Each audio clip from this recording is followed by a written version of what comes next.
Film की शुरुआत south Asia की जंगल से होती है, जहां हम कुछ लोगों को देखते हैं जो पेड़ों की कटाई कर रहे थे। जो आदमी मशीन चला रहा था उसे पेड़ों के पीछे कोई नजर आता है, लेकिन वो उस चीज पर ज्यादा ध्यान नहीं देता। हाँ, लेकिन जब वो अपने एक आदमी को नीचे गिरते हुए देखता है तो वो चेक करने के लिए गया कि आखिर हो क्या रहा है। उसे पता चलता है कि किसी ने उनके ग्रुप के एक आदमी के सर को काट दिया है। कटा हुआ सर देखकर वो काफी डर गया, अपनी जान बचा के भाग जाता है, लेकिन तभी वो गलती से एक जाल में फंसकर पेड़ से लटक जाता है। उसी टाइम जंगल से एक आदिवासी कबीले का इंसान आता है और इस आदमी पर हमला करके उसे बेरहमी से मार देता है। ये आदिवासी कैनिबल्स थे, इंसानों का मांस खाने वाले, जो जंगल में अपना कबीला बनाकर बैठे हुए थे। इसके बाद सीन शिफ्ट होकर आता है और हम 4 दोस्तों को देखते हैं, जो 2 कपल्स थे। ये दोस्त अपनी बीवियों के साथ ट्रिप पर आए होते हैं घूमने के लिए। इनमें हम एक लड़की जैस्मिन और उसके हस्बैंड को देखते हैं। तो दूसरे कपल में लड़के का नाम आरजे था और उसकी वाइफ। जैस्मिन का हस्बैंड काफी अमीर होता है। हाल ही में उसने अपनी एक कंपनी बेची, इसलिए उसकी बैंक में पैसा ही पैसा होता है। कंपनी को बेचने की खुशी में वो अपने दोस्तों को पार्टी दे रहा है। वो ये भी कहता है कि इस ट्रिप पर जितना भी पैसा खर्च होगा वो सब मेरी तरफ से होगा। अब अगले दिन सभी लोग पूरी तैयारी के साथ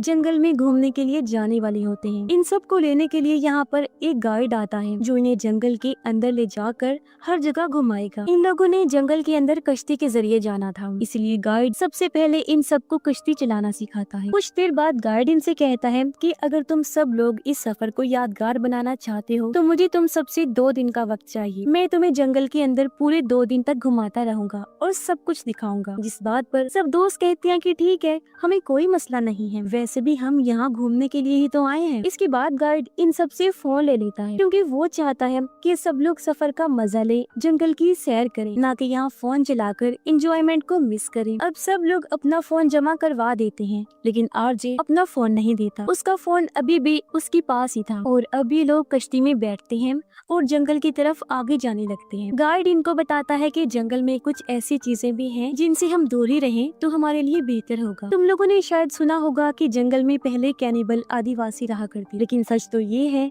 वो अभी भी जंगल में ही रहते हैं, बस किसी की नजर में नहीं आते। ये बात मुझे इसीलिए पता है क्योंकि मेरे दादा परदादा सभी यही काम करते। मेरे दादाजी इसी जंगल में एक बार कहीं गायब हो गए, जिसके बाद वो कभी भी नहीं मिले, लेकिन फिर हमें उनकी कुछ हड्डियां मिली थी, जिसकी वजह से हमें पता चला कि उन्हें आदिवासियों ने ही गायब किया था। वैसे हमें डरने की कोई जरूरत नहीं है, क्योंकि आदिवासी जंगल के काफी अंदर रहते हैं। जब तक हम उनके एरिया में नहीं जाते तब तक वो हमें नुकसान नहीं पहुंचाएंगे। इसके बाद सीन शिफ्ट होता है और हमें जंगल की दूसरी तरफ 2 राइडर्स दिखाए जाते हैं। ये लोग सोशल मीडिया पर लाइव थे और क्योंकि व्यूज काफी ज्यादा आ रहे थे, इसलिए जंगल के और अंदर जाकर वहाँ का सीन दिखाना चाहते थे। जब ये दोनों अपनी बाइक्स लेकर जंगल के अंदर जाते हैं, तभी इनके साथ एक हादसा हो जाता है। दोनों बाइक से नीचे गिर जाते हैं। लड़की बार बार लड़के को आवाज लगा रही होती है, लेकिन उसका कोई जवाब नहीं आ रहा होता। इसीलिए जब वो चेक करने के लिए लड़के की बाइक के पास गई, तब उसे पता चलता है कि किसी ने उसके सर को काट दिया है। उसका कटा हुआ सर जमीन पर गिरा हुआ था, जिसे देख वो काफी डर जाती है,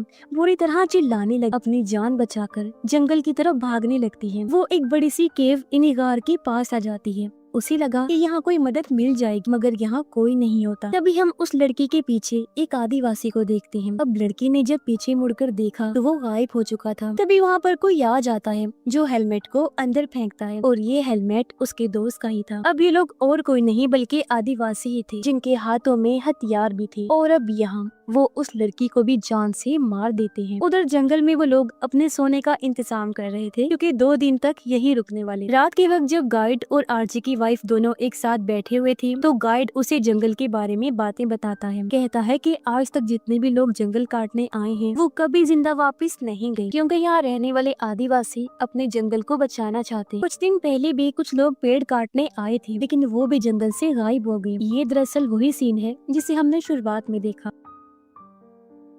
आदिवासी सिर्फ तभी नुकसान पहुंचाते हैं जब हम उन्हें तंग करते हैं। अगर इंसान उनसे दूर रहे तो वो हमें कभी चोट नहीं पहुंचाएंगे। खैर, रात हो गई थी, इसलिए सब लोग सोने के लिए चले जाते हैं, जहां हम कुछ देर के बाद जैस्मिन को देखते हैं, जो उठकर वॉशरूम करने जा रही होती है, लेकिन पीछे से आरजे आकर उसे पकड़ लेता है, जिससे हमें पता चला कि दोनों का एक दूसरे से ताल्लुक है और अपने पार्टनर्स को वो धोखा दे रही है। जैस्मिन आरजे से कहती है कि मैंने ये ट्रिप इसीलिए प्लान किया था ताकि तुम सबके सामने हम दोनों के बारे में सच बता सकते। आखिर कब तक मैं छुप छुप के तुमसे ऐसे मिलती रहूं? तुम्हें खुद ही इन लोगों को हमारे प्यार के बारे में बताना होगा। इस पर आरजे कहता है अभी नहीं, ये वक्त सही नहीं है, क्योंकि मेरी वाइफ के डैड अपनी कंपनी मुझे देने वाले हैं, इसलिए हमें थोड़ा और इंतजार करना चाहिए। ये सुनकर जैस्मिन को समझ आ जाता है कि आरजे अपनी वाइफ को छोड़ने वाला नहीं है, और ये बात सच भी, वो उसे धोखा ही दे रहा था। लेकिन जैस्मिन सीरियस, वो सच में उससे प्यार करती थी, अपने हस्बैंड को छोड़कर उससे शादी करना चाहती। फिर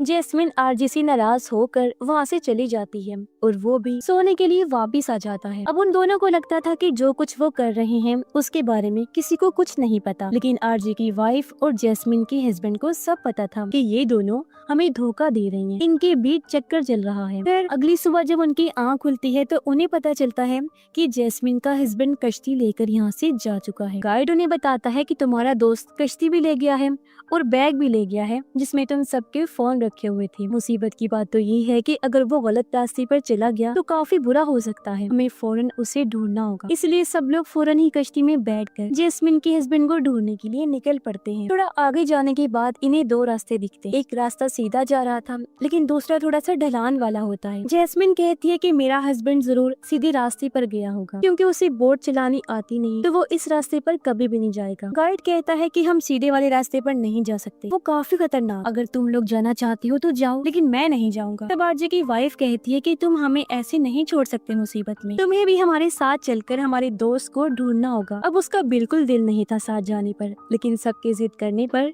वो मान जाता है, जिसके बाद वो लोग सीधे वाले रास्ते पर ही चल पड़ते हैं। थोड़ा सा आगे जाने के बाद उन्हें एक कश्ती नजर आई। अभी वही कश्ती होती है जो जैस्मिन का हस्बैंड लेकर गया था, जिससे इन्हें इतना तो अंदाजा हो गया था कि वो यहीं आस पास ही है। गाइड कहता है कि मैं इससे आगे नहीं जाने वाला, अगर तुम सब अपने दोस्त को ढूंढना चाहते हो तो जाओ, मैं यहीं रुककर तुम्हारा इंतजार कर लूंगा। अब गाइड कश्ती के पास रुककर इनका इंतजार करता है और ये लोग जैस्मिन के हस्बैंड को ढूंढने के लिए जंगल के अंदर जाने लगते हैं। गाइड अकेला बैठकर उनका इंतजार कर रहा था कि अचानक झाड़ियों में से उसे बार बार आवाजें सुनाई देने लगती हैं। वो देखना चाहता था कि आखिर ये चीज क्या है, इसलिए वो आवाज का पीछा करते हुए आगे बढ़ता है। वो एक ऐसी जगह पर पहुंच जाता है जहां बहुत सारे लोगों का सामान रखा हुआ था। उसे यहाँ अपने दादाजी की कैप नजर आती। आज कई सालों के बाद वो अपने दादाजी की कैप देखकर काफी उदास हो जाता है, क्योंकि वो उनसे बहुत प्यार करता। गाइड को ये नहीं पता होता कि बिल्कुल उसके पीछे एक आदिवासी पेड़ के साथ चिपक के बैठा हुआ है। जैसे ही गाइड उसे देखता है,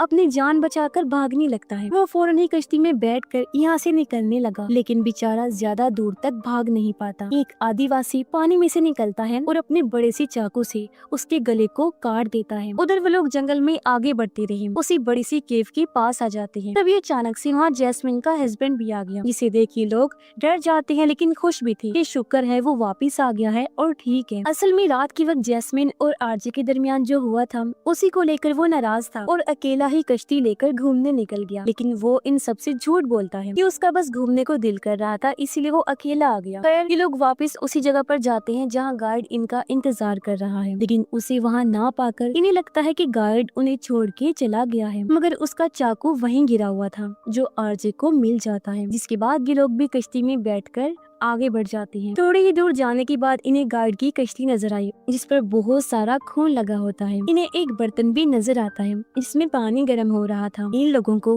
वो बैग भी मिल जाता है जिसमें इन सब के फोन्स थे। लेकिन जब भी लोग बर्तन के करीब जाके देखते हैं तो इन्हें उसके अंदर गाइड का कटा हुआ सर मिलता है, जिसे देखकर इन लोगों की डर की वजह से बुरी हालत हो जाती है। वो फौरन कश्ती में बैठकर वहाँ से भागने लगते हैं। लेकिन मुश्किल की बात तो ये थी कि रास्ते में एक पेड़ गिरा होता है, तो सबसे पहले ये लोग कश्ती को उस तरफ भेजने की कोशिश करते हैं। लेकिन तभी पानी के अंदर से एक आदिवासी निकलता है जो आरजे पर हमला कर देता है। इन दोनों की लड़ाई होने लगी और जैसे आरजे को मौका मिलता है वो आदिवासी पर चाकू से हमला कर देता है, जिससे आदिवासी काफी जख्मी हो गया। वो पानी में जा गिरा और उसकी मौत हो जाती है। इस बीच इनकी कश्ती भी पानी में तैरते हुए काफी आगे निकल जाती है, यानी इनके पास अब कश्ती नहीं थी, इसलिए आगे का सफर इन्हें पैदल ही तय करना पड़ता है। ये लोग जंगल की काफी अंदर होते हैं, इसलिए बाहर निकलना मुश्किल हो रहा था। रात भी काफी हो गई थी, तो ये कल ही आगे बढ़ सकते थे। तो ये लोग इधर ही रुकने का फैसला करते हैं और नारियल पानी पीकर अपना पेट भरते हैं। कुछ टाइम बाद सब लोग तो सो जाते हैं, लेकिन आरजे को नींद नहीं आ रही। उसे मच्छर काट रहे होते हैं। मच्छरों से बचने के लिए वो कीचड़ में जाकर उसे अपने जिस्म पर लगा लेता है और वहीं पर सो जाता है। कुछ देर बाद हम एक आदिवासी को देखते हैं जो इनके काफी करीब आ चुका था। आरजे जब उसे देखता है तो वो धीरे से उठा और पीछे से उस पे हमला कर देता है, लेकिन ठीक तभी आदिवासी उसके सर पर मारता है जिससे आरजे बेहोश हो जाता है। उसी वक्त जैस्मिन का हस्बैंड भी आया, आदिवासी पर हमला कर देता है, लेकिन उल्टा आदिवासी उस पर भारी पड़ के उसे पीटने लगा। आरजे को जब होश आया तो वो कुछ आदिवासियों को देखता है जो जैस्मिन के हस्बैंड को रस्सी से बांधकर घसीट कर ले जा रहे होते हैं। फिर आदिवासियों के वहाँ से जाने के बाद आरजे उसके पास आकर कहता है कि मुझे माफ कर देना मेरी दोस्त, मैं तुम्हें बचा नहीं पाऊंगा और अगर मैंने तुम्हें छुड़ाया तो उनका ध्यान फिर से हम पर आ जाएगा। तुम फिक्र मत करो, मैं जैस्मिन और अपनी वाइफ को बचाकर ले जाऊंगा यहाँ से। जिसके बाद आदिवासी जैस्मिन के हस्बैंड को अपने अड्डे पर ले जाते हैं और उसके हाथ पैर काट देते हैं। ये सब वो इसलिए कर रहे थे ताकि उनके खाने का बंदोबस्त हो सके। अगली सुबह आरजे अपनी वाइफ और जैस्मिन को उठाता है। वो उनसे झूठ भी कहता है कि जैस्मिन का हस्बैंड मदद के लिए जंगल से बाहर गया है, हमें आगे बढ़ना होगा, वो मदद लेकर आ रहा होगा। ये सुनकर दोनों लड़कियां खुश हो गयी और अब ये लोग आगे बढ़ने लगते हैं, लेकिन जंगल काफी घना था, इसीलिए इन्हें समझ नहीं आ रहा था कि किस तरफ जाएं। तभी आरजे की वाइफ एक आदिवासी को देख लेती है, जिससे ये लोग दहशत में आ जाते हैं, अपनी जान बचाकर भागने लगी। अब आदिवासी इनके पीछे पड़ चुके थे और ये लोग भाग रही। जैस्मिन ध्यान नहीं देती और गलती से एक गड्ढे में गिर जाती है, जहाँ उसके जिस्म में एक लकड़ी घुस जाती है, जिससे वो दर्द में तड़पने लगी। अब उसकी मदद करने के लिए ये पेड़ों की शाखों की एक रस्सी बनाते हैं, जिसकी मदद से आरजे की वाइफ नीचे गई। वो जैस्मिन के जिस्म से लकड़ी को बाहर निकालती है और उसे लेकर वापिस से ऊपर आ जाती है। जैस्मिन लकड़ी लगने से बुरी तरह जख्मी हो गई, साथ ही उसे दर्द भी बर्दाश्त नहीं हो रहा था। इसके बाद ये लोग पानी के रास्ते से आगे बढ़ते हैं और इन्हें एक कश्ती नजर आती। उस कश्ती की मदद से इनका काम आसान हो गया था, क्योंकि अब इन्हें पानी में चलना नहीं पड़ेगा। ये लोग आराम से उसमें बैठ के आगे बढ़ने लगते हैं, लेकिन आरजे को एहसास हुआ कि आदिवासी उनका पीछा कर रहे हैं, इसीलिए वो पानी से बाहर निकलकर जंगल की तरफ चला जाता है। वो अपना फोन निकालकर एक वीडियो बनाता है और उसे आवाज के साथ चलाकर एक पेड़ पर रख देता है। उसी वक्त हम एक आदिवासी को देखते हैं जो उस आवाज को सुनकर वहाँ आ जाता है, मगर अचानक आरजे पीछे से आकर उस पर हमला कर देता है, लेकिन हमला करने का कोई फायदा नहीं हुआ, क्योंकि वो बुरी तरह आरजे को पीटने लगता है। आरजे काफी जख्मी हो जाता है, जिसके बाद वो आदिवासी उसके गले को पेड़ की टहनियों से बांधकर लटका देता है। जिसके बाद वो आरजे की वाइफ और जैस्मिन पर हमला करने के लिए जाता है। वो दोनों कश्ती में आराम से सोई हुई थी, इसीलिए उन्हें कुछ भी नहीं पता होता। गाइड का चाकू अभी भी पेड़ में लगा होता है। आरजे उस चाकू को लेकर पेड़ की टहनियों को काट देता है, फिर वो चाकू को फेंक कर उस आदिवासी पर हमला कर देता है। पानी में गिरने के बाद एक बार फिर से दोनों के दरमियान लड़ाई शुरू हो जाती है, लेकिन इस बार आरजे को उस आदिवासी का हथियार मिल जाता है, जिससे वो उस आदिवासी का सर उसके जिस्म से अलग कर देता है। उसे मार डालने के बाद वो आरजे की वाइफ और जैस्मिन को लेकर वहाँ से निकलने लगता है, लेकिन तभी उसे कई सारे आदिवासी नजर आते हैं जो इनकी तरफ ही आ रहे होते हैं। अब यहाँ जैस्मिन और अपनी वाइफ की जान बचाने के लिए आरजे खुद को कुर्बान करते हुए आदिवासियों के हवाले कर देता है और वो पूरी तरह उस पर हमला करके उसकी भी जान ले लेते हैं। हालांकि दोनों लड़कियां उसे मना भी कर रही थी, लेकिन अब उसके मरने के बाद वो बहुत ज्यादा दुखी हो जाती हैं, रोने लगती हैं। फिर कुछ वक्त के बाद जैस्मिन और आरजे की वाइफ किनारे पर आ गई और इस तरह उनको बचा लिया जाता है, लेकिन वो इस बात से दुखी थी कि हमने अपने हस्बैंड्स को खो दिया। और इसी के साथ ही इस फिल्म की कहानी यहीं पर खत्म हो जाती है।